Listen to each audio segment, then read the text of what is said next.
हिंदुस्तान के एक एक गरीब आदमी को मुफ्त में 15-20 लाख रुपए भी मिल जाएगा। ऐसे झूठे नेताओं की वजह से आज भारत लगभग सभी मोर्चों पर फेल होता हुआ दिख रहा है। Oh my God. इसके बावजूद भी कुछ अंधभक्त इन झूठों को अपना माई बाप मान बैठे हैं।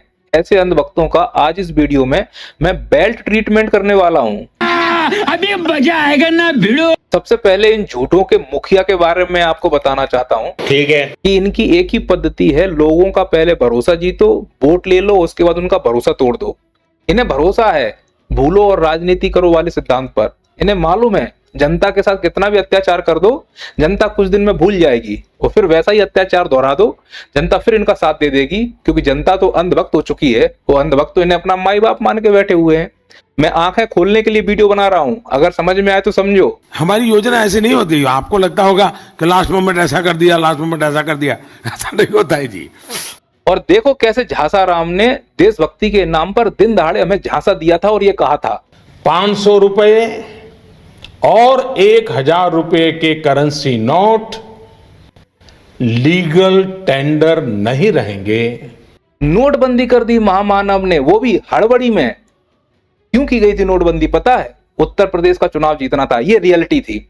और हमें क्या बताया गया? देशभक्ति वाली बातें। नोटबंदी करने से बेरोजगारी दर कम हो जाएगी। अरे ये उद्देश्य था ही नहीं तो वो रिजल्ट आना ही नहीं था। रिजल्ट ये आया, नोटबंदी के बाद बेरोजगारी दर ने तोड़ा 45 साल का रिकॉर्ड। हमसे कहा गया कि नोटबंदी हो जाएगी तो आतंकवाद की कमर टूट जाएगी, लेकिन रियलिटी क्या हुआ? नोटबंदी के बाद पुलवामा हुआ, नोटबंदी के बाद पहलगाम हुआ, नोटबंदी के बाद भारत की राजधानी दिल्ली में बॉम्ब ब्लास्ट हुआ, कोई हमें घर में घुस के मार गया। और हमसे कहते हैं कि देश सुरक्षित हाथों में। अब तुम बताओ क्या इन पर भरोसा करना चाहिए? पर इन्हें मालूम है कि अगर लोगों का भरोसा डगमगाए तो फिर उन्हें इमोशनली ब्लैकमेल कर दो। जैसे नोटबंदी फेल होती हुई दिखी, महामानव ने आके हमसे क्या कहा? मैंने सिर्फ देश से 50 दिन मांगे हैं, 50 दिन। अब इतनी भावुक अपील तो कोई बहरूपिया ही कर सकता है। तो बहरूपिया की एक विशेषता यह है जनता को अपने बस में लेना। मेरा उनका दर्शन हुआ, मैं धन्य हो गई। इस भावुक अपील के बाद जनता ने फिर इन पर भरोसा कर लिया।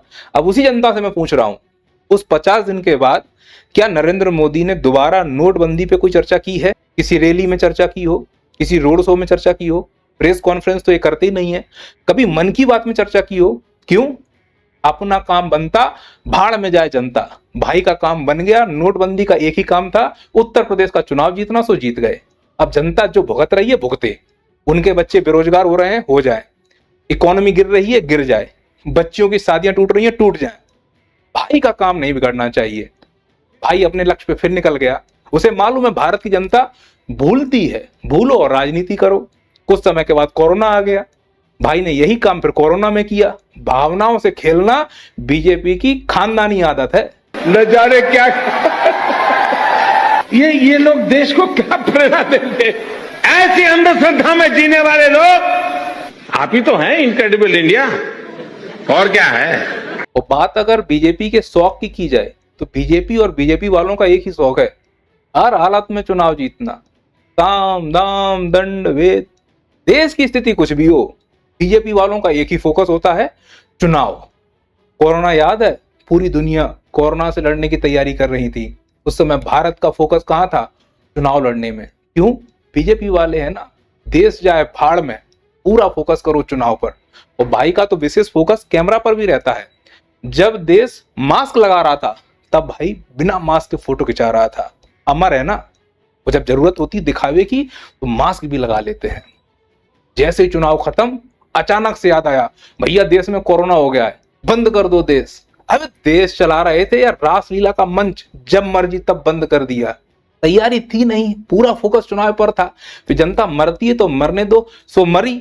ना ऑक्सीजन की कमी पूरी कर पाए, ना मजदूरों के प्रोविजन की स्थिति देख पाए, ना ही वो लोग जो पैदल चल के भारत के नेताओं की औकात माप रहे थे उनके लिए कोई व्यवस्था कर पाए। एक ही व्यवस्था थी, चुनाव जीतो, अव्यवस्था हो संसद में खड़े होकर झूठ बोल दो, कोई कमी नहीं है। ऑक्सीजन की कमी से लोग मरे, लेकिन बयान क्या आया था? जिस पर सरकार ने जवाब दिया कि ऑक्सीजन की वजह से एक भी मौत नहीं हुई। और ये है उस जवाब की कॉपी।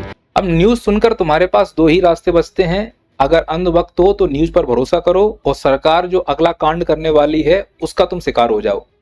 या फिर मूल्यांकन करो कि आखिरकार इस प्रकार की न्यूज चलाई क्यों जा रही हैं, क्यों इस प्रकार के आंकड़े छिपाए जा रहे हैं, तो समझ पाओगे इसके पीछे के दो कारण हैं।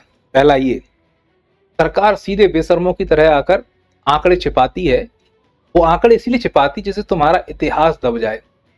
भाई जब मौतों का इतिहास पोर्टल पर नहीं दिखेगा तो तुम्हारी मेमोरी धुंधली होने लगेगी, और अगर मेमोरी धुंधली होगी तो सरकार की कमियां तुम्हें कम याद आएंगी, तुम सरकार के खिलाफ बगावत नहीं कर पाओगे। इसीलिए तो बेशर्मों की तरह आकर कह देते हैं कि लॉकडाउन हो गया लेकिन कोई भी मौत के आंकड़े नहीं मिले। वास्तविकता तो सबको पता है, लोग बिल्कुल वैसे ही मरे थे जैसे नोटबंदी के समय लाइन में लगकर लोग मरे थे। जब वो हल्ला मचा तो 2 साल बाद बोले हाँ लोगों की मौत तो हुई थी। 2 साल बाद क्यों बोले? इतने समय के बाद तुम भूल जाओगे। और बीजेपी का मतलब भूलो और शासन करो, सो वो कर रही है। आपदा में अवसर ढूंढना बीजेपी की सबसे बड़ी विशेषता है। अंधभक्त ये नहीं समझ पा रहे हैं। आप समझो ना, नोटबंदी क्यों हुई? उत्तर प्रदेश का चुनाव जीतना था। कोरोना आया तो भारत में लॉकडाउन लेट क्यों लगा? उस समय 2019 में चुनाव चल रहे थे, मास्क लगा लगाकर। चुनाव पहली प्राथमिकता है। ऐसे ईरान इराक का युद्ध हुआ, दुनिया आर्थिक संकट से जूझ रही थी, भारत में 5 राज्यों में चुनाव चल रहे थे। सभी लोगों का ध्यान चुनाव की तरफ था, आर्थिक संकट पर किसी का ध्यान नहीं था। और जैसे ही चुनाव खत्म हुए, संसद में आकर प्रधानमंत्री जी ने पहला बयान यही दिया, हम कोरोना के समय भी एकजुटता से ऐसी चुनौतियों का सामना कर चुके हैं। अब हमें फिर से उसी तरह तैयार रहने की आवश्यकता है। अब या तो हम बेवकूफ हैं या डरपोक हैं या हम इन्हें माई बाप मान चुके हैं, जो कर रहे हैं सही है। प्रश्न तो पूछो महाराज, 5 राज्यों में जब चुनाव चल रहे थे, ये रैलियों में डीजल पेट्रोल बर्बाद हो रहा था, तुम्हारे पिताजी का पैसा था, तब नहीं याद आई देश की? क्योंकि तुम्हारा फोकस देश है ही नहीं, चुनाव है। चुनाव खत्म, आकर बोल दो पेट्रोल डीजल का संयम से इस्तेमाल करना। बस तुमने बोल दिया, हम मान लेंगे। तुमने नोटबंदी पे बोला, हमने मान लिया। तुमने कोरोना में बोला, हमने मान लिया। इस आर्थिक संकट घड़ी में तुमने कहा डीजल पेट्रोल कम करो, हमने मान लिया। तुम्हारे ही मंत्री के लोग काफिला लेके चल रहे हैं, तुम खुद विदेश यात्राएं कर रहे हो। अब अंधा वक्त आके बोलेंगे विदेश तो जाना पड़ेगा, प्रधानमंत्री है। क्यों जा रहे हो? डीजल पेट्रोल बचाना है, ऑनलाइन कर लो ना। जैसे कोरोना के समय में तुमने ऑनलाइन किया था, एलसीडी लगा के प्रचार किया था, इतना पैसा बर्बाद किया। तो इस डिजिटल दुनिया में, इस डिजिटल इंडिया में ऑनलाइन प्रेस कॉन्फ्रेंस नहीं कर पाओगे। और वहां जाके तुम हासिल भी क्या करते हो? एक फर्जी प्रमाण पत्र जिसमें रिपब्लिक नहीं लिख पा रहा है वो देश सही से। और तुम्हें भी इतनी जल्दबाजी है, तुम्हारी पार्टी को इतनी जल्दबाजी है कि देखो मोदी जी को ये अवार्ड मिला है। अरे छाती पे रख के ले जाएं क्या अवार्ड?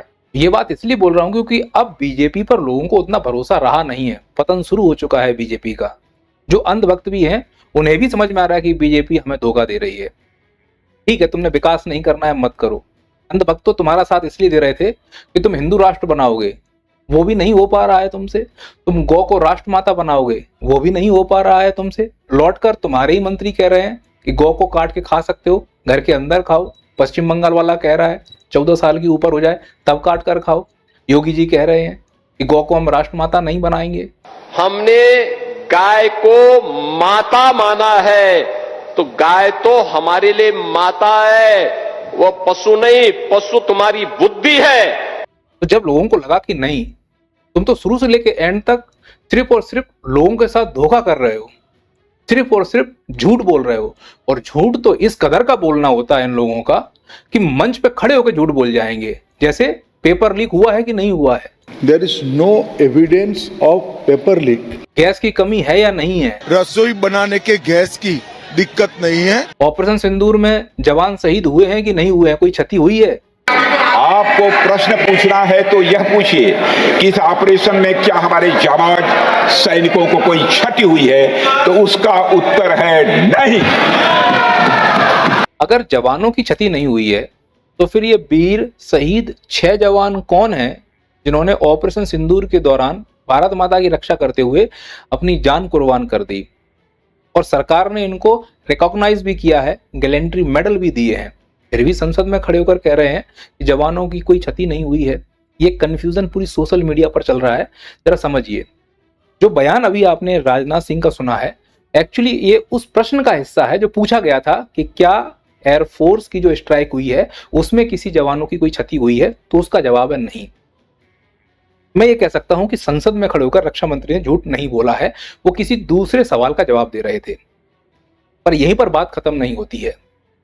अब बात शुरू होती है नैतिकता की, कि क्या रक्षा मंत्री जी का ये नैतिक दायित्व तो नहीं था कि यहीं पर वो इंक्लूड करके वो बोलते कि रही बात उन 6 जवानों की जो शहीद हुए हैं भारत माता के लिए, उनके नाम ये हैं।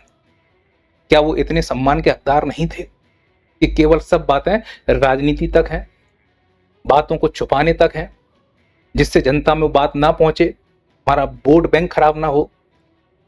एक वोट बैंक के लिए इनकी शहादत को तुमने संसद तक नहीं पहुंचने दिया। और उससे भी ज्यादा नाराजगी मुझे इस बात से है कि ऑपरेशन सिंदूर में इन जवानों ने अपनी जान दी और प्रचार प्रसार इस व्यक्ति के नाम से हो रहा है। किस अधिकार से व्यक्ति ये ड्रेस पहनकर खड़ा हुआ है, ये किस कानून नियम में लिखा है? अगर बात कानून नियम की हो रही है तो क्या यहां पर अगर ऑपरेशन सिंदूर का प्रचार होना था तो इन 6 शहीदों का फोटो होना चाहिए था कि नहीं होना चाहिए था? नाराजगी मुझे इस बात से भी है कि इनको जिस प्रकार से श्रद्धांजलि मिलनी चाहिए थी, 21 तोपों की सलामी, राष्ट्रपति जी द्वारा श्रद्धांजलि, प्रधानमंत्री द्वारा श्रद्धांजलि, नेता प्रतिपक्ष द्वारा श्रद्धांजलि, क्या ये उनको मिला? क्या उनको उतना एक्सपोजर मिला जो अन्य शहीदों को मिलता है? तो हम क्या करें इन बड़े बड़े मेडलों का, अगर हम अपने शहीदों का भी सम्मान ना कर पाए? उन बयानों से मुझे कोई लेना देना नहीं। मुझे लेना देना इस बात से है कि तुम शहीदों के नाम पर वोट मांगते हो और शहीद होने पर तुम एक सिंगल ट्वीट नहीं कर पाते। प्रधानमंत्री जी हिगनी मुतनी बातों पर ट्वीट कर देते हैं, इन 6 लोगों का नाम लेकर ट्वीट तो करते कि देश के लिए शहीद हो गए। उनकी भी माताओं की आत्मा तृप्त होती, चलो कोई तो आया 56 इंच वाला जो अपने शहीदों को दिल से स्वीकार कर रहा है, राजनीति से ऊपर सोच रहा है। ये व्यक्ति शहीदों के नाम पर वोट मांगता है, फोटो खिंचाने का इतना शौकीन है कि ऑपरेशन सिंदूर में ये लोग हकदार थे पोस्टर के, ये व्यक्ति पोस्टर में खड़ा हो गया। बस चेहरा चमकना चाहिए। ये अपने आप को देशभक्त कहते हैं। देशभक्ति केवल पोस्टर में फोटो खिंचाने से नहीं होती है, ये है देशभक्ति। और देशद्रोह मेरी नजरों में वो है जो इनको पूर्णतः सम्मान नहीं दिला पाया, और मैं भी उसमें शामिल हूं।